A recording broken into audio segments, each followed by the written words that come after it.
bahwa di dalam kehidupan kita sehari-hari,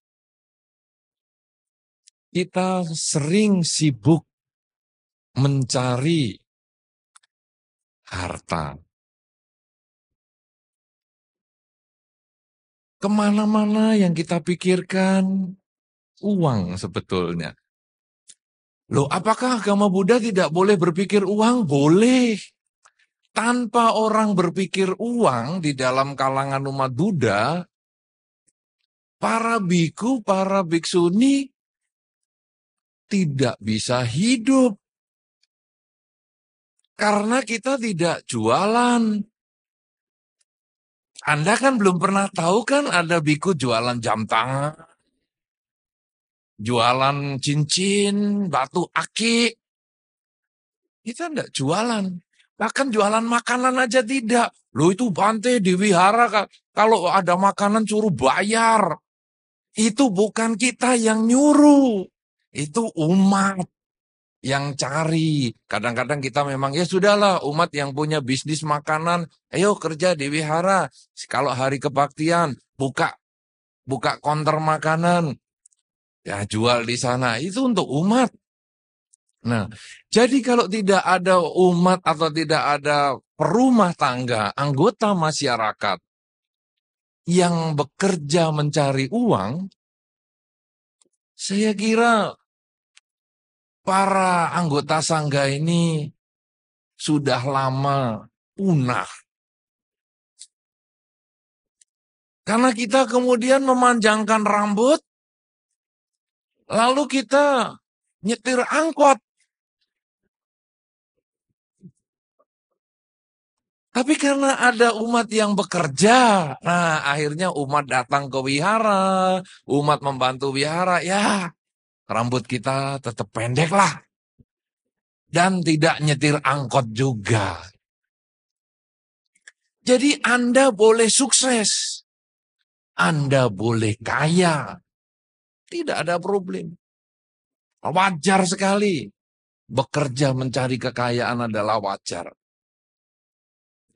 Oleh karena itu saudara-saudara, saya yakin apapun motivasi Anda bekerja, motivasi utama adalah uang sebetulnya. Di sini Anda yang bekerja, ada yang punya motivasi selain uang? Ada? Saya bekerja Bante karena saya ingin mengabdi kepada bos saya. Saya nggak digaji, nggak apa-apa. Yang penting nanti tahun depan jadi menantunya. Duit lagi yang dipikir.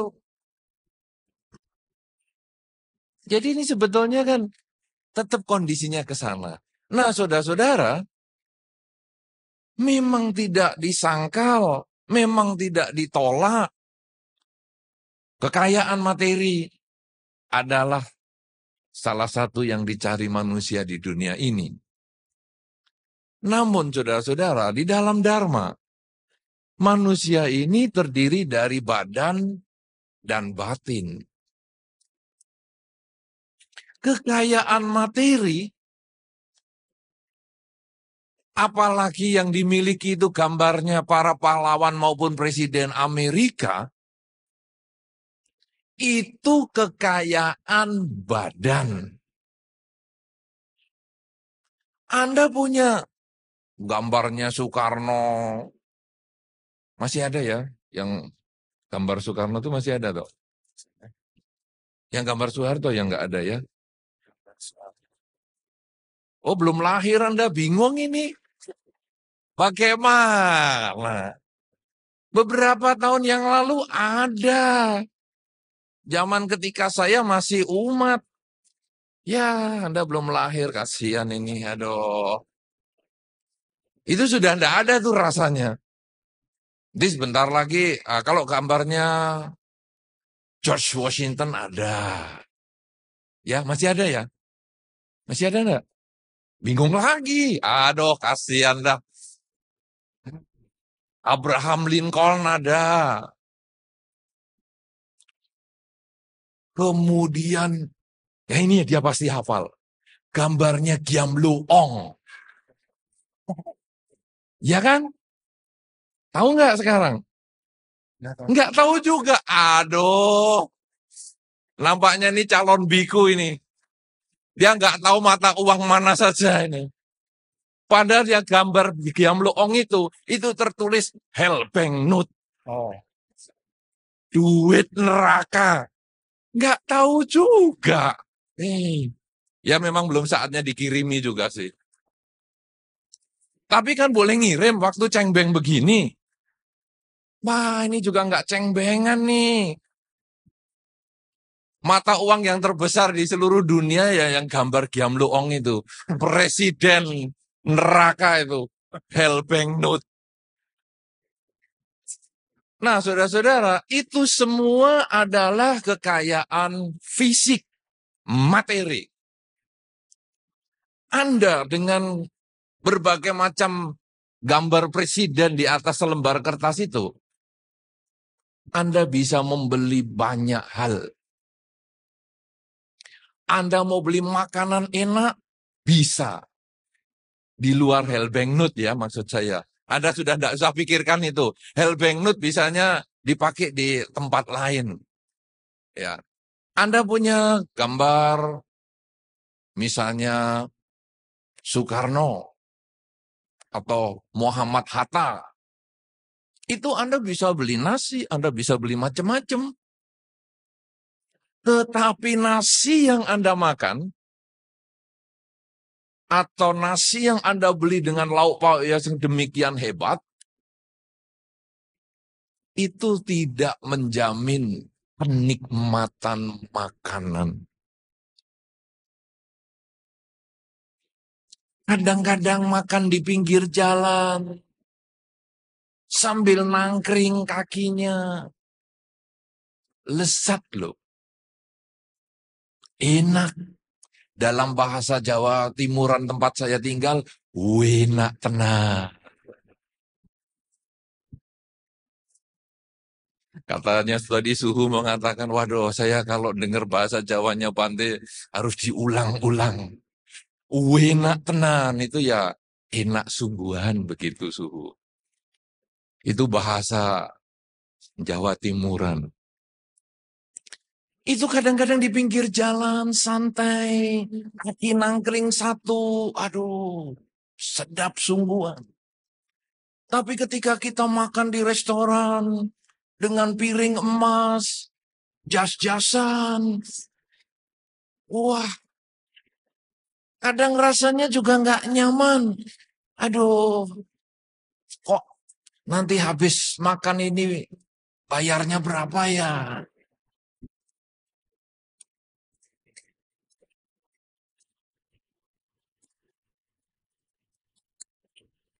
Orang makan yang dipikir bayar. Itu bedanya. Makanya pernah ada satu pepatah atau satu anekdot mengatakan, seorang bule dengan orang Indonesia kalau naik taksi itu bisa dilihat. Si bule kalau naik taksi, lihat jendela, kiri, kanan. Oh, medan bagus ya. Oh. Tapi kalau orang Indonesia kemana-mana, nggak lihat mana-mana, nggak lihat jendela. Karena sudah terbiasa kan kacanya riben, no? Gelap. Jadi lihatnya argonya aja. Oh, aduh, sudah sekian ribu. Aduh.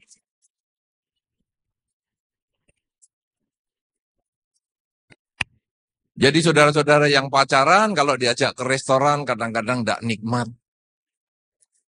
Kelihatannya ngobrol sama pacarnya asik, tapi tangan yang satu sambil ngitungin. Aduh, pas tinggal berapa lembar ini. Kemudian tanya ke pacar, mau tambah lagi ya? Mau tambah lagi ya? Dalam hati, jangan, jangan. Celakanya pacarnya nggak pengertian. Iya, tambah lagi. Sebunga teratai.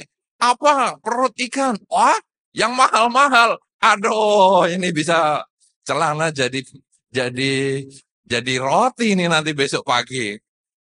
Nah, saudara-saudara, karena itu makanan yang enak, yang kita bisa beli dengan harta kita, belum tentu menjamin kelezatan waktu kita makan. Kita dengan mata uang yang kita miliki, dengan harta yang kita beli, kita bisa membeli kasur yang indah, kasur yang enak. Di dalam bahasa tempat saya tinggal ini, orang memang mengatakan saya bahasa Jawanya medok sekali. Memang saya berpikir pakai bahasa itu. Kasur yang mentul-mentul. Apa ya bahasa Indonesianya? Apa coba? Anda nih, aduh, nampaknya Anda anti saya ini. Tiap kali ditanya, pokoknya jawabnya geleng kepala. Aduh, apa yang mentul-mentul? Karena kesannya mentul-mentul itu empuk, tapi bisa goyang-goyang begitu. Kan kasur kalau mahal kan begitu. Aduh, dipakai enak sekali. Saudara-saudara, kasur yang mahal, kasur yang enak, tidak menjamin kita bisa tidur nyenyak. Artinya, harta milik kita tidak menjamin kebahagiaan. Pernah ada seorang perumah tangga yang pada waktu datang beberapa tahun yang lalu, dia orang yang sangat kekurangan sekali, miskin sekali. Kemudian dia berusaha untuk membuka sebuah perkebunan. Kebetulan juga di Sumatera juga. Lalu dia bekerja keras sampai akhirnya dia sukses punya ribuan hektar perkebunan kelapa sawit. Lalu dia datang lagi ke wihara.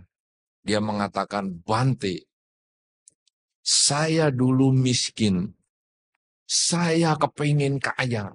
Saya pikir kaya bisa menimbulkan kebahagiaan. Tapi setelah saya punya perkebunan kelapa sawit ribuan hektar, saya sudah dianggap kaya. Saya bisa beli rumah di mana-mana. Dan setiap rumah saya bisa isi dengan bermacam-macam harta. Bahkan saya pun bisa mengisi dengan istri yang lain. Kenapa saya tidak bahagia, Bante? Apa yang kurang? Semua makanan yang enak sudah saya makan. Semua daun sudah saya kunyah. Daun pintu, daun telinga, kunyah semua. Semua kaki 4 sudah saya makan, kaki meja dan lain sebagainya. Tapi kenapa saya tidak bahagia? Saudara-saudara, mungkin di antara kita juga bisa seperti itu. Mungkin di antara kita ada yang sudah di puncak sukses, di puncak karir yang luar biasa. Tapi kadang kalau malam kita mau tidur, lalu kita merenungkan, apa sebetulnya yang saya cari dalam kehidupan ini? Kenapa saya tidak bahagia? Kenapa mobil mewah tidak membuat saya bahagia? Kenapa baju bagus tidak membuat saya bahagia? Ternyata, saudara, kita kekurangan salah satu unsur yang penting. Kalau manusia terdiri dari badan dan batin, kita mencari harta badan, tapi kita melupakan harta batin. Pada malam hari ini, pada kesempatan ini, pada perjumpaan kita yang ketiga ini di kota ini, kita akan melihat sekarang harta batin itu apa saja. Saudara-saudara, harta batin yang pertama yang disampaikan di dalam Dharma adalah seseorang di dalam kehidupan ini harus memiliki keyakinan. keyakinan. Atau mungkin dalam bahasa yang lebih sederhana katakanlah agama. Ini penting sekali untuk kita miliki. Saya tidak harus menunjuk pada agama Buddha, tetapi agama apa saja, itu adalah harta. Pemilihan agama sesungguhnya hanya karena kecocokan. Agama dipilih bukan karena benar, bukan karena salah. Saya memilih agama Buddha dan saya tidak beragama yang lama dulu. Bukan karena agama Buddha lebih benar daripada agama yang sebelumnya. Bukan. Tetapi saya menganggap agama Buddha lebih cocok. Agama yang lain tidak cocok. Tapi bukan berarti salah. Saudara Alex menggunakan jas. Saya menggunakan jubah.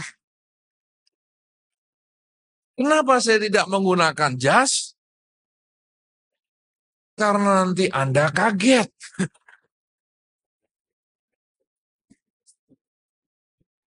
Membedakan dua pembicara yang sama-sama rambutnya seperti ini.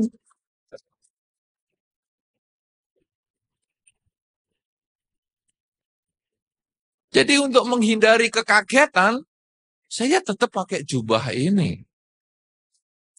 Karena saya merasa cocok dengan jubah ini. Saudara Alex, kenapa dia tidak pakai jubah? Karena dia tidak punya jubah.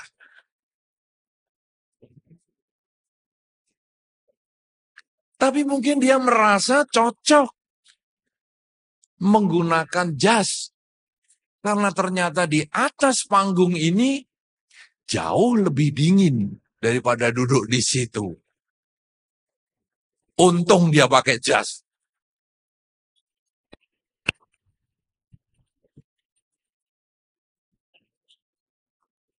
Saya menggunakan jubah, tidak mengatakan Alex yang menggunakan jas salah. Tidak, saya merasa cocok dengan jubah. Dan Alex sendiri dia merasa cocok dengan jasnya. Tapi dia belum cocok dengan jubah. Jadi pemilihan agama hanyalah karena kecocokan. Jadi sekarang apapun juga agama yang Anda ikuti, agama itu adalah harta, kekayaan. Apa buktinya? Beberapa orang, atau mungkin Anda sendiri, diminta uang. Mau. Sini uangnya. Mau. Mungkin malah dipaksa pun, diancam. Minta uangnya. Mau. Pakaian, minta. Mau. Tapi ketika, ayo, kamu pindah agama. Saya tidak yakin Anda mau. Berarti Anda menganggap keyakinan itu adalah harta. Lebih mahal dari uang.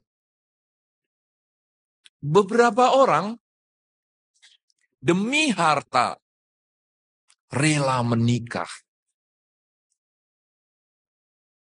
Ya kan?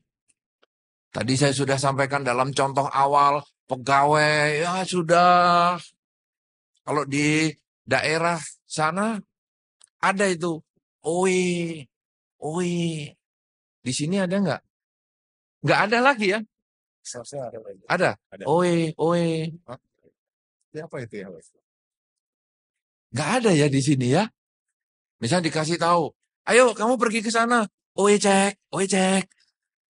Ayo ini tagih ini.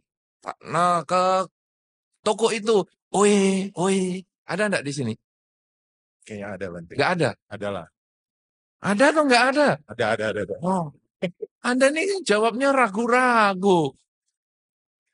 Oi, begitu. Nah, saudara-saudara, Ada yang begitu, ya pokoknya bos ngomong apa, iya, iya, iya. Kenapa? Karena pengen dapat mantunya. Tadi saya pengen dapat anak perempuannya atau anak lakinya, terserah sama saja. Pokoknya demi harta, dia rela berkorban. Mengorbankan dirinya mau. Tapi ketika seseorang itu mungkin, ayo, oe yang tadi oe itu, ayo, kamu ikut ya, ikut agamanya Encek ya, pindah agama lah.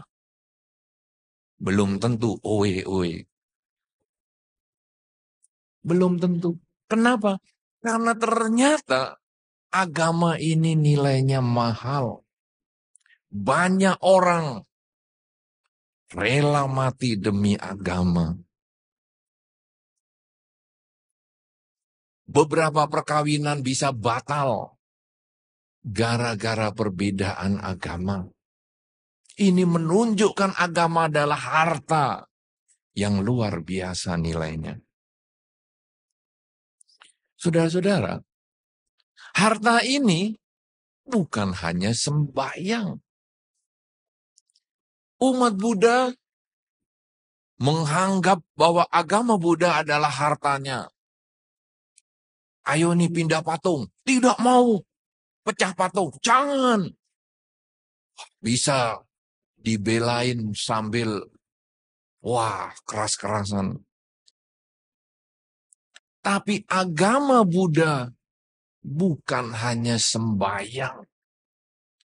Kalau kita beragama Buddha, kita hanya puas sembahyang, kita sesungguhnya baru setengah Buddhis. Belum Buddhis yang sejati. Apa itu misalnya? Anda tahu buku Parita. Buka halaman sekian, isinya mesti ini. Buka halaman itu, isinya mesti itu. Tahu. Tapi kalau kelakuannya tidak berubah, itu belum Buddhis. Itu baru KTP-nya Buddhis. Dan celakanya, kalau meninggal KTP itu tidak ikut dibakarkan, dibuatkan paspor baru untuk bertemu Kiam Luong. Kan paspornya baru, pesawat, Mercy kertas, baru. Jadi KTP Anda yang tulisan Buddhis itu tidak terbawa. Kalau demikian, saudara, agama Buddha adalah agama perubahan perilaku. Anda yang sudah hafal Parita, Anda yang sembayangnya sampai bisa menghidupi pabrik dupa dengan pegawai yang ribuan orang, itu masih kurang. Anda harus berubah perilaku. Anda jangan bangga dengan perilaku buruk yang telah kita miliki sejak lama. Jangan pernah terpikir di dalam pikiran Anda sehari-hari, aku ini memang pemarah. Aku ini memang pendendam. Sudah tahu kan kamu? Memang aku dari kecil begini. Loh kan kamu kenal agama Buddha? Iya, tapi aku ya memang pendendam ya pendendam. Dari kecil begini. Berarti kita tidak berubah. Cuman ngabisin duit, bakar dupa, lilin, beli buah. Tapi kita tidak ada perubahan. Ini belum lengkap sebagai umat Buddha. Umat Buddha harus berubah. Perubahan yang sedikit demi sedikit saja. Misalnya, dengan Dharma, karena kita memiliki keyakinan di dalam ajaran Sang Buddha, dikenal dengan kerelaan. Ajaran Sang Buddha yang pertama adalah kerelaan. Kerelaan itu menjadi dasar kehidupan. Rela bersifat materi itu adalah awal. Tapi sesungguhnya itu bukan tujuan. Kerelaan materi hanya latihan. Di dunia ini tanpa kerelaan, tidak ada kehidupan. Seorang ibu tidak rela kandungannya dipakai oleh bayi. Aku nggak mau hamil.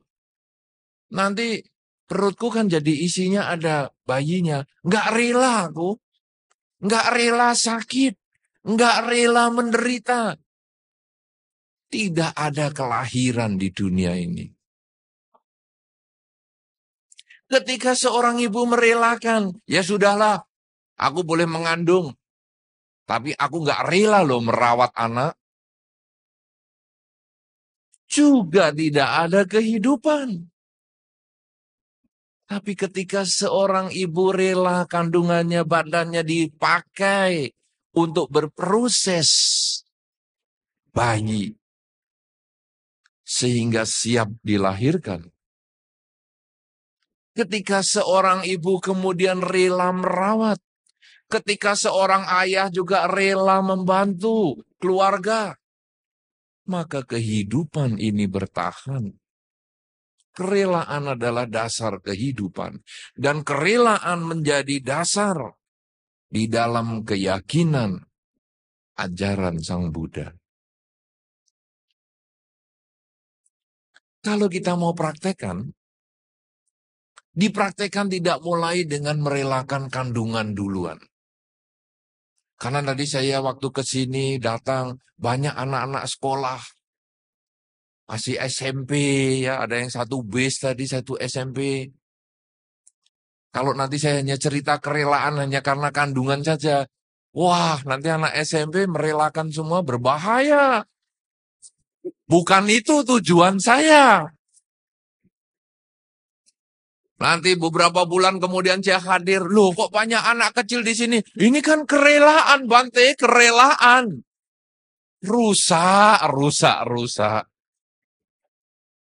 Tapi kerelaan bisa dilatih dari yang lain.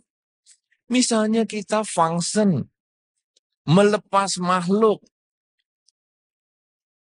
Belilah makhluk yang memang sudah siap dipotong. Mungkin ada di pasar ikan lele? Jarang ke pasar, Bante. Jarang ke pasar. Berarti kan pernah. Pasar ikannya nggak pernah, Bante. Oh, pasar nggak pernah. Pasar Oke. ikannya nggak Pasar ikan nggak pernah. Karena jawaban jarang berarti pernah. Kalau tidak pernah, ya saya nggak usah tanya lagi.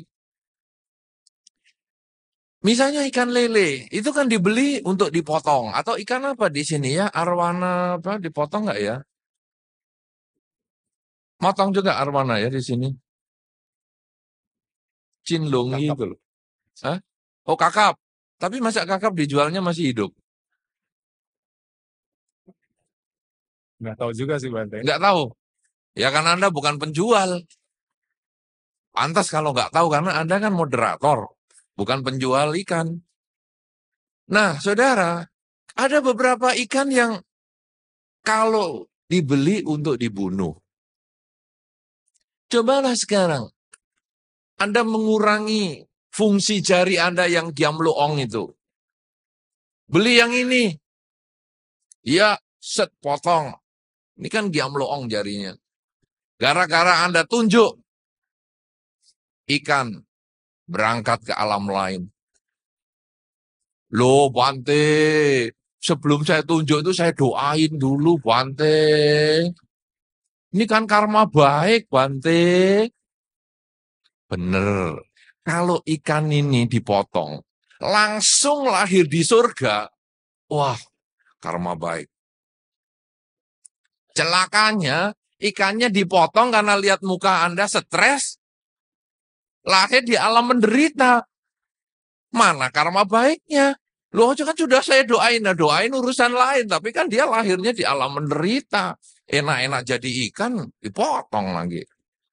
Nah, saudara-saudara, coba sekarang beli. Kemudian kita membebaskan dia.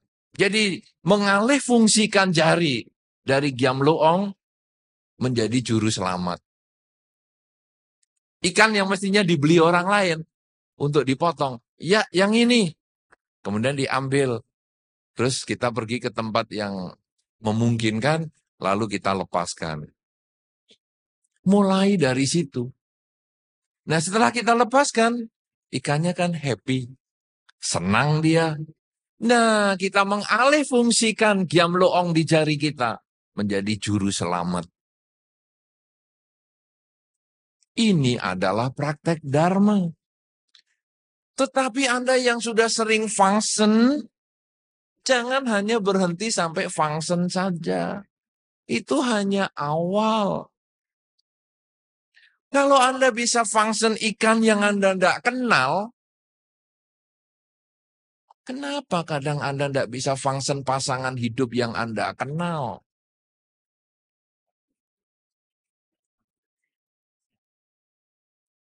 Apa maksudnya? Apakah pasangan hidup ya dilepas kemana-mana? Bukan. Maksudnya adalah, kenapa kadang kita tidak bisa memaafkan pada pasangan hidup kita yang kita kenal?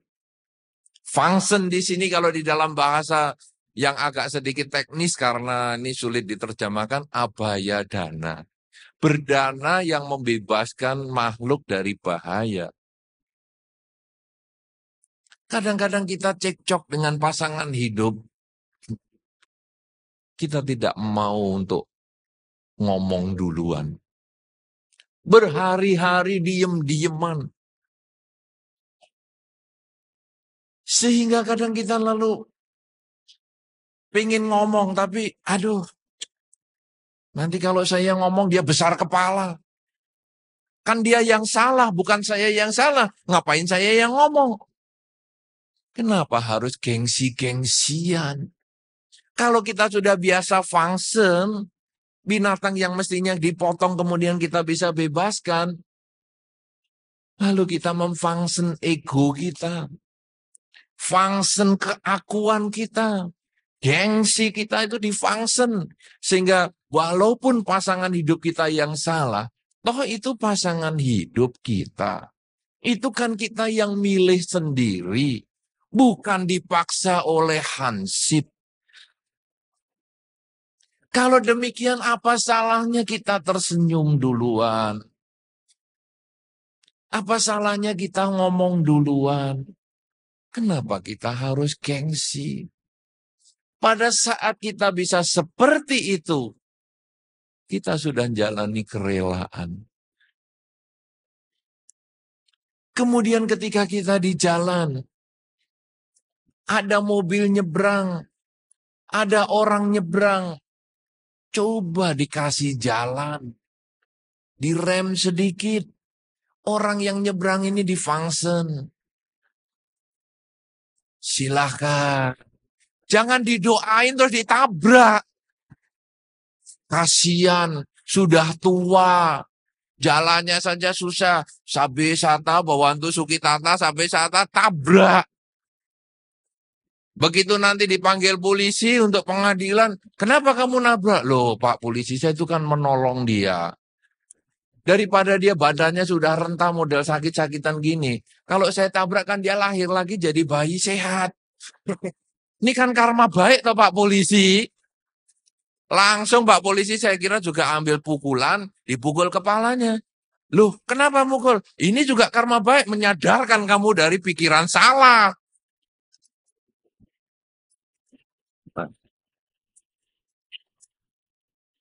Nah saudara-saudara, jadi jangan seperti itu. Kita function lah, kita lalu, oh ya kasih jalan pelan begitu. Sehingga nanti enak. Jangan dengan modal, ini Medan Bong.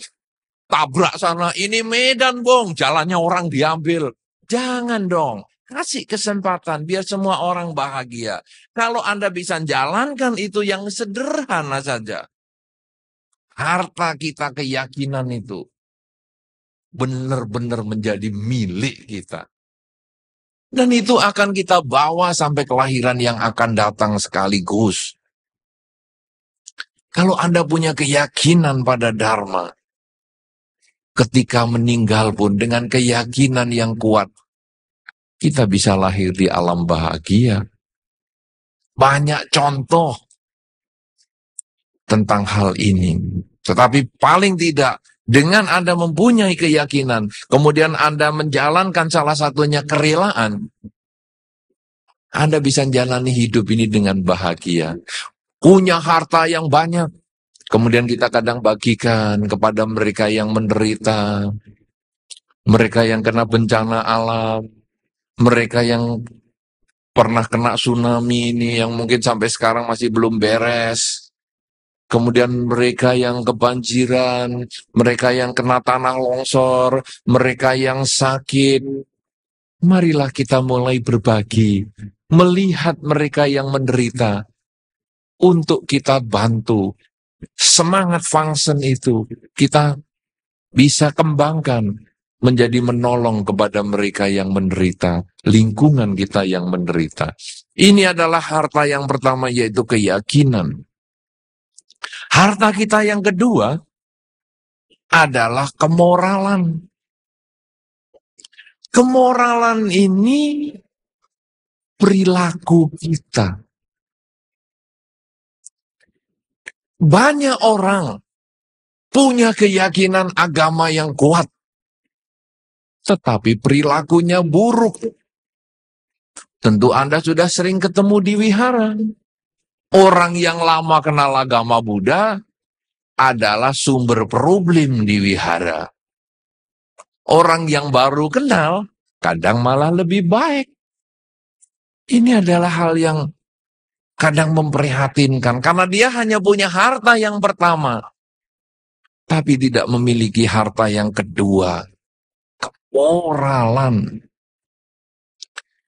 Pengendalian ucapan tidak berbohong, pengendalian tindakan badan tidak membunuh, tidak mencuri, tidak berzina, dan juga tidak mabuk-mabukan. Minimal harta 5 ini yang menjadi milik kita. Karena harta 5 ini pula yang mengantar kita hidup bahagia di dunia, juga hidup bahagia setelah kehidupan ini. Anda yang kumpul di sini, karena Anda sudah menjalankan 5 latihan kemoralan. Kalau Anda suka membunuh, saya yakin teman di sebelah Anda gelisah melihat Anda. Coba kalau Alex suka membunuh, saya pindah agak ujung, supaya saya masih bisa memberikan dharma lebih banyak di banyak tempat daripada di sini dihabisin si Alex. Tapi saya bisa duduk dekat dengan dia, karena dia tidak melakukan pembunuhan. Anda bisa duduk bersebelahan dengan teman dengan baik, karena teman sebelah Anda tidak melakukan pembunuhan pada saat ini. Masalah nanti di rumah nyamuk disasarkan, itu urusan lain. Tapi saat ini tidak. Buktinya apa? Ada nyamuk di pipi teman Anda. Kan tidak langsung ajar. Anda kan tetap baik. Itu loh, ada nyamuk. Itu kalau bahasa Jawa, ada nyamuk. Kalau bahasa Medan saya nggak tahu. Nyamuk tuh, saya nggak tahu tuh gimana bahasanya lah. Nah, minimal tidak main plak begitu. Wah, ini ada nyamuk, plak. Sebelah sana juga plak. Banyak nyamuk, plak, plak, plak. Benjol semua mukanya. Berarti kita sudah belajar tidak membunuh. Bagus. Kedua, tidak mencuri. Pasti. Karena kalau suka mencuri, dompet pasti Anda pegang terus-terusan. Jangan sampai isinya dilihat sebelah. Nanti kalau kelihatan, dia ambil milikku. Tidak. Oleh karena itu pasti HP Anda semua nada getar. Karena Anda yakin tidak diambil orang. Kalau yang masih kering nanti selama acara ini, berarti dia takut sebelahnya nyuri. Jadi harus bunyi, sehingga nanti kering. Oh,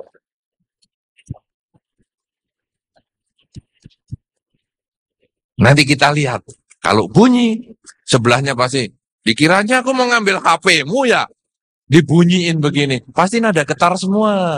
Ya, sekarang dibikin nada getar. Supaya tidak mencurigai teman sebelah pencuri. Dompet Anda juga begitu. Anda letakkan dengan baik, tenang-tenang. Karena Anda menyadari teman sebelah Anda bukan pencuri. Sila yang ketiga, yaitu kemoralan. Pelanggaran kesusilaan dihindari. Saya yakin Anda duduk mepet-mepet ini memang tempatnya sampai dimepet-mepetkan.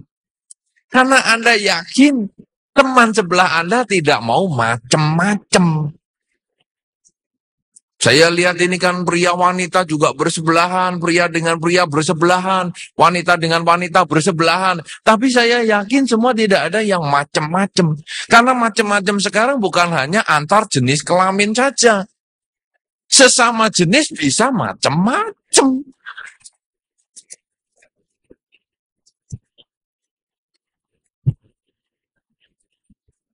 Jadi Anda aman-aman, duduk tenang. Kenapa begini? Karena Anda yakin teman sebelah Anda tidak macem-macem. Kalau Anda mulai menjauh, duduknya menarik sedikit menjauh, itu berarti curiga sebelah macem-macem nih. Paling tidak belum mandi. Lah baunya bikin nyamuk pusing. Tidak membunuh, tidak mencuri, tidak berzina sudah dilakukan. Tidak bohong, pasti dilakukan. Karena Anda banyak diemnya.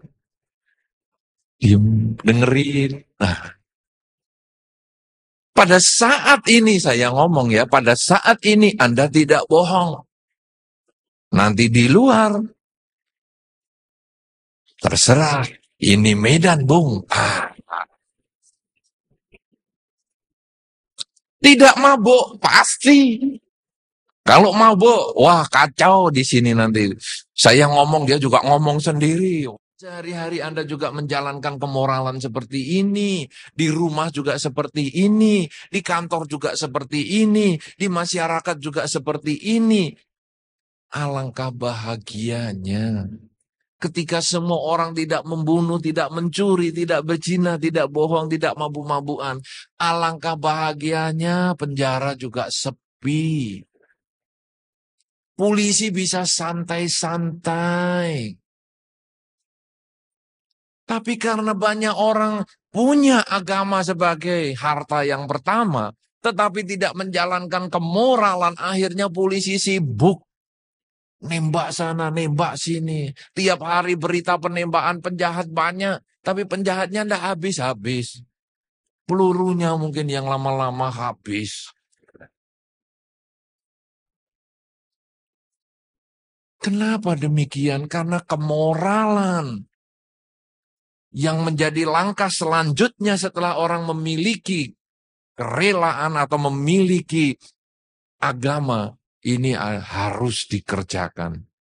Jadi sebagai umat Buddha, jangan bangga hanya dengan agama. Banggalah dengan perubahan.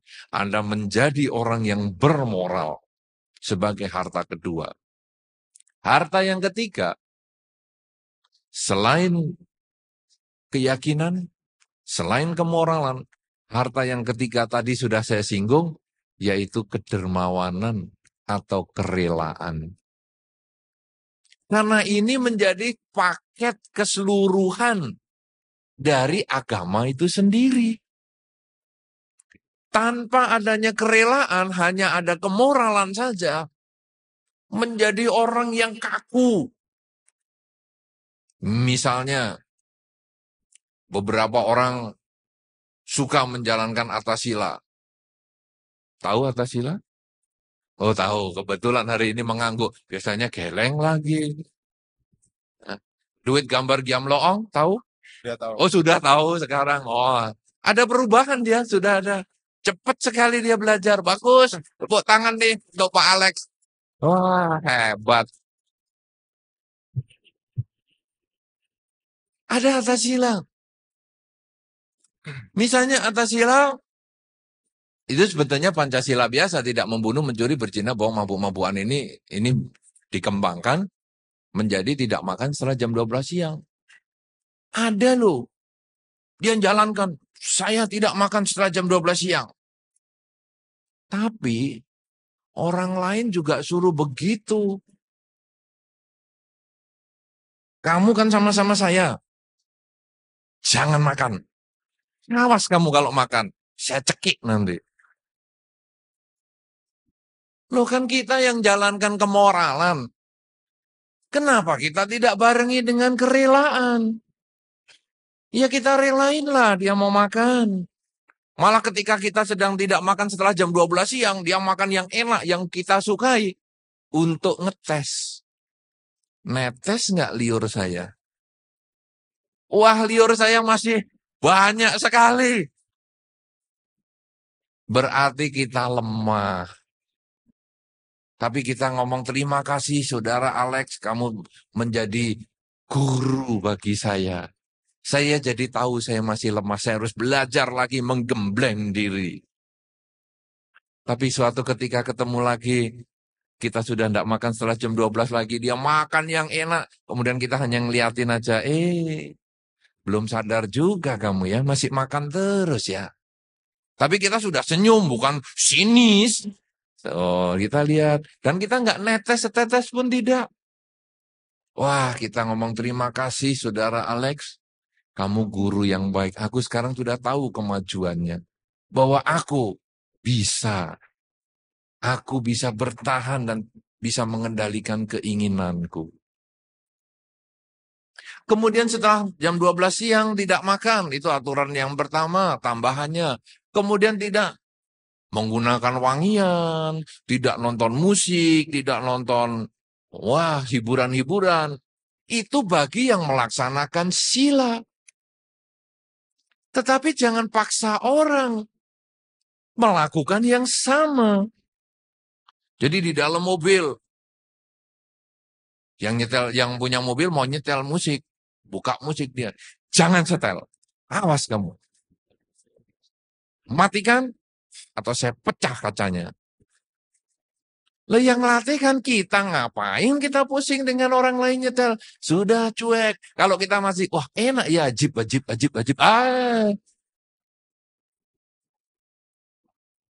Itu kita berarti masih lemah mental kita. Tapi ketika dia nyetel musik, kemudian kita duduk diam.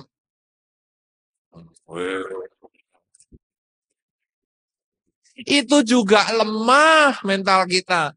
Cuman actionnya yang kuat. Tidak perlulah bergaya-gaya di mobil. Gak mau denger. Ya, gak mau sebetulnya dia dengerin terus. Tapi ketika dia bisa tenang, dia bisa santai, tidak terpengaruh, tidak perlu di-actionin. Itu dia sesungguhnya. Sudah bisa melatih kerelaan.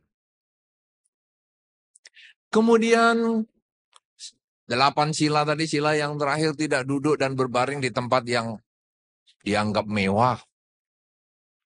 Juga jangan paksakan orang, karena kerelaan itu sesungguhnya adalah bagaimana kita bisa melakukan satu tindakan sehingga membahagiakan baik diri sendiri maupun pihak lain. Seperti tadi function kan kerelaan, kita yang memfunction bahagia, kita binatang atau makhluk yang dilepas juga bahagia. Inilah dasar kerelaan. Agama tanpa kemoralan dan kerelaan sungguh hanya menjadi satu bentuk upacara saja. Tapi ketika keyakinan ditambah kemoralan dan kerelaan, dia menjadi orang yang berperilaku sesuai dengan dharma. Tapi masih kurang, saudara. Ada harta yang keempat. Selain keyakinan, selain kemoralan, selain kerelaan, adalah kebijaksanaan. Jadi semua tindakan kita harus diawali dengan bijaksana. Dan ini juga menjadi topik kita di dalam malam hari ini, kekayaan dan kebijaksanaan hidup. Ternyata kebijaksanaan ini pun adalah bagian dari kekayaan. Apakah yang disebut bijaksana?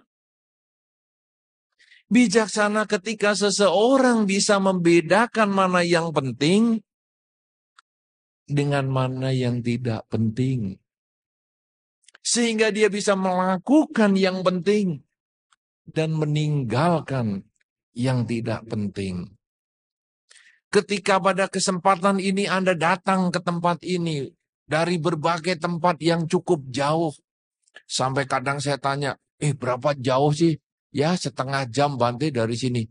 Setengah jam jauh ya? Kita kalau di Surabaya setengah jam itu baru macet di lumpur Sidoarjo itu. Itu aja 2 jam di sana. Ini setengah jam sudah jauh katanya. Kita baru 2 jam itu 100 meter. Iya Bante jauh di sini ya. Anda yang dari tempat yang jauh datang ke sini. Dari berbagai mana saja. Sesungguhnya karena Anda menganggap acara ini lebih penting daripada yang Anda tinggalkan. Hari ini pasti Anda juga punya acara. Semua orang punya kesibukan. Tapi ketika Anda datang ke sini, berarti Anda mulai timbul bijaksana. Anda bisa melihat mana yang penting, mana yang tidak penting. Sehingga Anda hadir ke sini. Tapi dalam kehidupan Anda sehari-hari pun demikian juga. Kalau Anda misalnya sedang bekerja, kemudian ada teman, ayo kita nonton, atau kita karaokean, kita golf, kita macam-macam. Dan Anda menganggap, enggak, saya mau kerja dulu. Belum selesai pekerjaan ini. Anda bijaksana. Anda bisa menentukan mana yang penting dan mana yang tidak penting. Demikian pula dengan anak-anak, anak sekolah. Waktunya belajar, belajar. Jangan PS3 lah, main sana, main sini, game online lah. Beberapa umat kebetulan buka game online. Saya tanya, ini kamu buka berapa lama satu hari? 24 jam. Di sini berapa jam? Sama, ada yang 24. Sama, Anda biasa? Nggak pernah sih. Tapi jawabnya kenapa mantep? Ada teman yang main sih. Oh, biasanya Anda kan mikir lama dulu. Mantep ini berarti pengalaman nih.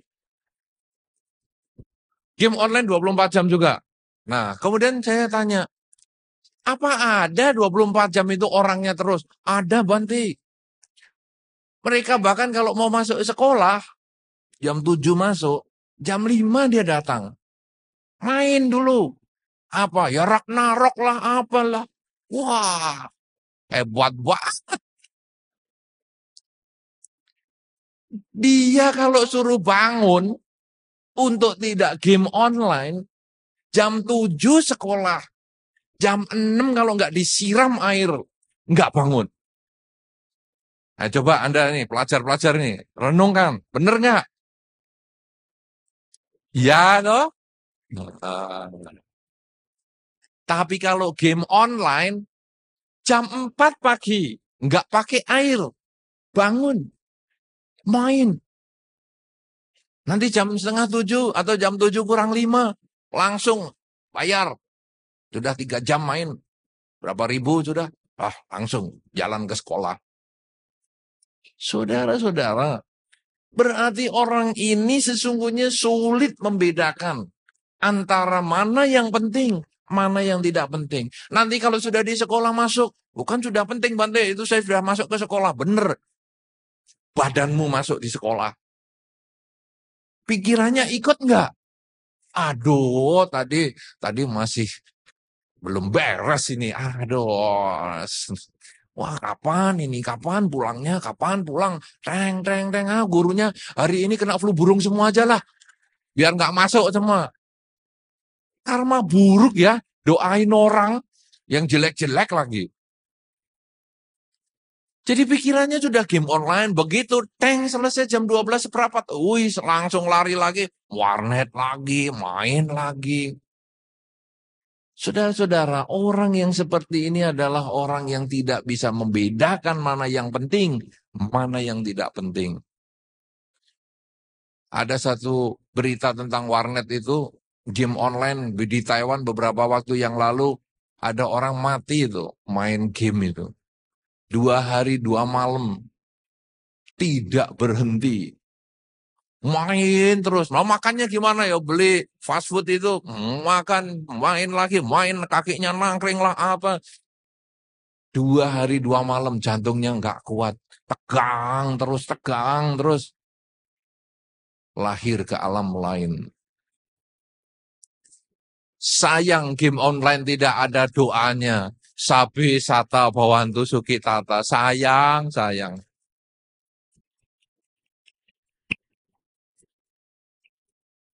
Kalau ada, mungkin dia begitu baca itu langsung terlahir di alam lain seperti Pak Tua yang tadi ditabrak, ikan yang dibunuh sambil ngomong sabi sata lah, apa. Sama itu prinsipnya. Tapi sayangnya nggak ada. Jadi orangnya tegang-tegang terus. Nah, saudara-saudara, kenapa? Karena dia tidak bisa membedakan mana yang penting dan tidak penting. Kebijaksanaan ini sangat diperlukan.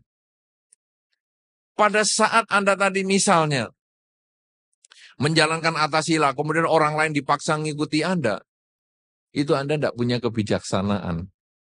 Tapi begitu Anda bisa mempunyai cara berpikir, sudahlah, dia kan guru kesabaran bagi saya. Timbul kebijaksanaan di dalam diri Anda. Oleh karena itu saudara-saudara, kebijaksanaan adalah kemampuan membedakan yang penting dan tidak penting, dan tentu saja memilih yang penting dan meninggalkan yang tidak penting. Setiap orang mempunyai kepentingannya masing-masing. Apa yang dianggap penting oleh seseorang, mungkin dianggap tidak penting bagi yang lain. Itu urusan kebijaksanaan yang berbeda. Tetapi kita masing-masing orang harus bisa membedakan. Karena ini sesungguhnya kebijaksanaan.